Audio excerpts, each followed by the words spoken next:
Assalamualaikum warahmatullahi wabarakatuh. Kali ini kita sampai pada pelaksanaan AKM. Bagaimana itu pelaksanaan AKM? Video yang sebelumnya itu sudah kita sampaikan perangkat-perangkat dari yang diperlukan untuk AKM dan survei karakter. Nah, kali ini pelaksanaannya bagaimana di antara peserta dan seterusnya. Sebelumnya silahkan subscribe, like, and comment apabila di video ini bermanfaat. Kita langsung saja bahwa pelaksanaan dari AKM ini adalah yang pertama tentang peserta. Nah, ini mulai dari pertanyaan siapa saja yang harus mengikuti asesmen nasional. Peserta asesmen nasional adalah seluruh satuan pendidikan yang terdiri atas kepala sekolah, seluruh guru, dan murid yang dipilih secara acak dengan stratifikasi sosial ekonomi oleh Kemdikbud. Jenjang SD atau MI kelas 5 maksimal 30 murid. Jenjang SMP MTS kelas 8, SMA MA SMK kelas 11 9 ini salah nih ya. Di kelas 11 mestinya maksimal 45 murid. Ini mestinya kelas 11 ya. Ya, setiap satuan pendidikan. Siswa yang memiliki hambatan intelektual atau hambatan lainnya sehingga tidak memungkinkan untuk mengerjakan asesmen secara mandiri atau tanpa bantuan tidak mengikuti asesmen nasional.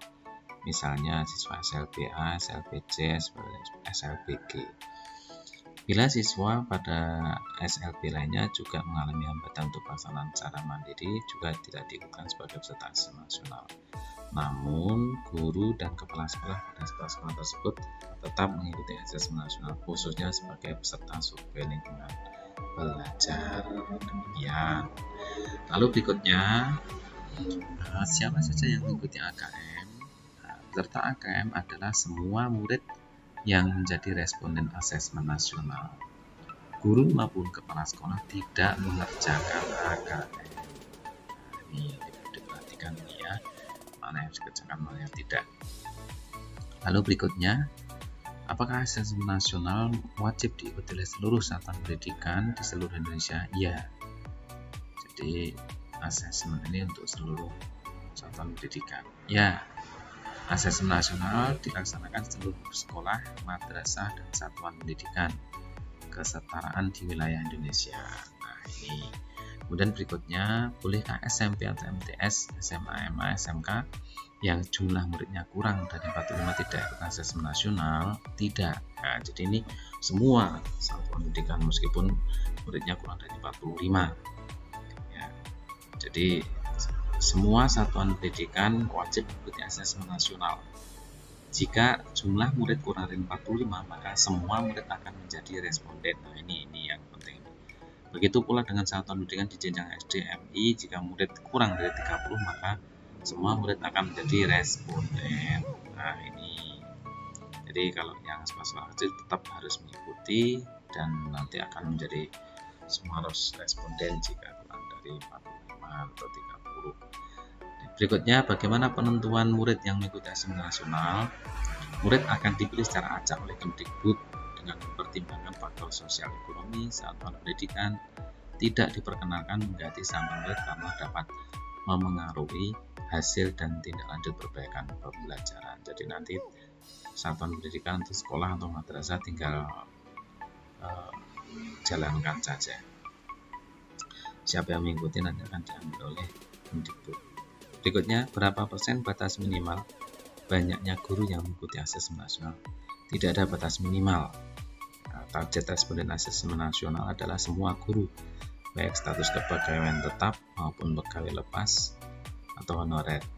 Tujuan survei lingkungan belajar adalah menggali informasi yang dapat mencerminkan kondisi sekolah sesungguhnya. Ini sehingga tingkat partisipasi yang tinggi diharapkan mampu memberikan cerminan yang lebih baik. Pertanyaan berikutnya, bolehkah murid kelas 9 ikut mendaftar AKM untuk menguji kemampuan literasi?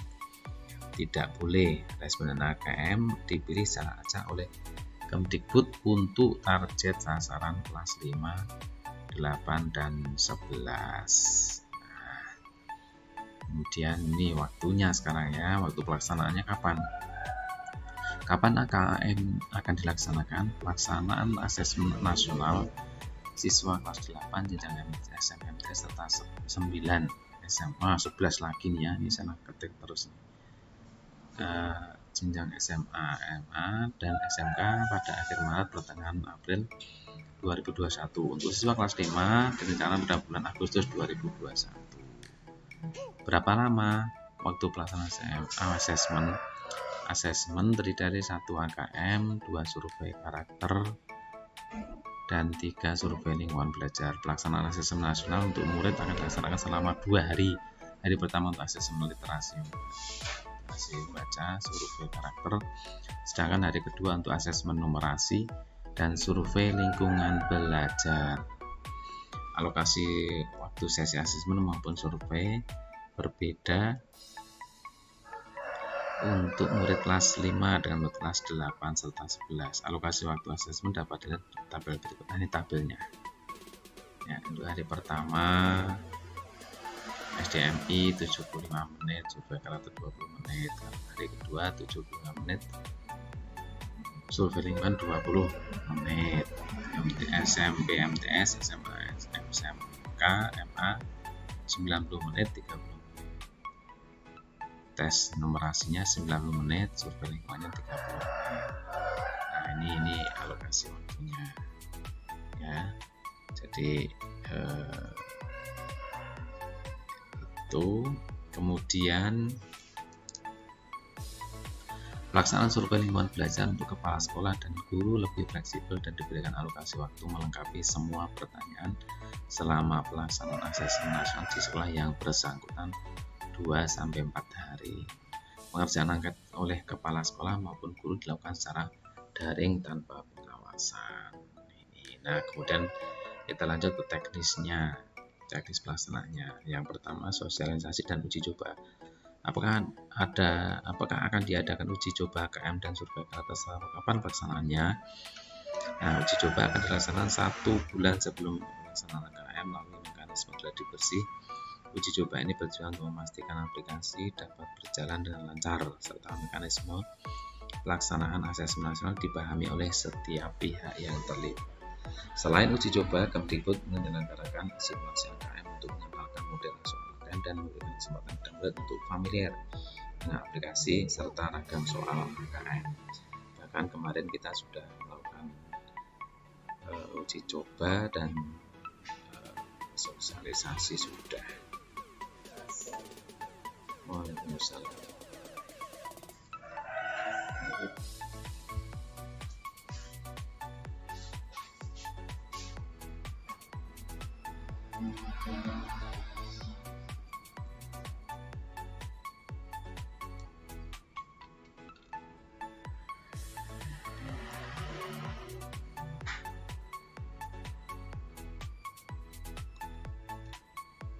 Demikian, terima kasih. Assalamualaikum warahmatullahi wabarakatuh. Oke, besok kita lanjut ke video berikutnya, teknis pelaksanaan.